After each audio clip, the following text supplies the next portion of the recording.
اللهم صل على سيدنا محمد وعلى آله وصحبه وسلم۔ بسم اللہ الرحمن الرحیم۔ امام حاکم نے حضرت عبداللہ ابن عباس رضی اللہ عنہما سے یہ روایت نقل کی ہے، العاریۃ مودۃ، مانگی ہوئی چیز واجب الادا ہوتی ہے۔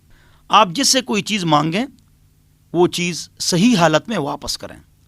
بعض لوگ کوئی بھی چیز مانگ لیتے ہیں، موٹر سائیکل، سائیکل، گاڑی، اور پنکچر کر کے رکھ لیتے ہیں، یا گیس خالی کر کے رکھ لیتے ہیں۔ یہ گناہ ہے۔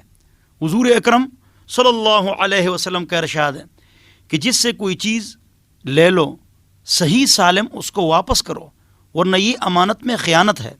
اور کسی کی چیز کو آپ نے مانگ لیا تو اب اس کی حفاظت کرنا آپ پر اتنا ہی ضروری ہے جس طرح آپ اپنی چیز کی حفاظت کرتے ہیں، اور لوگ اس میں احتیاط نہیں کرتے ہیں۔ اللہ ہم سب کو عمل کرنے کی توفیق نصیب فرمائے۔ اللهم صل على سيدنا محمد وعلى آله وصحبه وسلم۔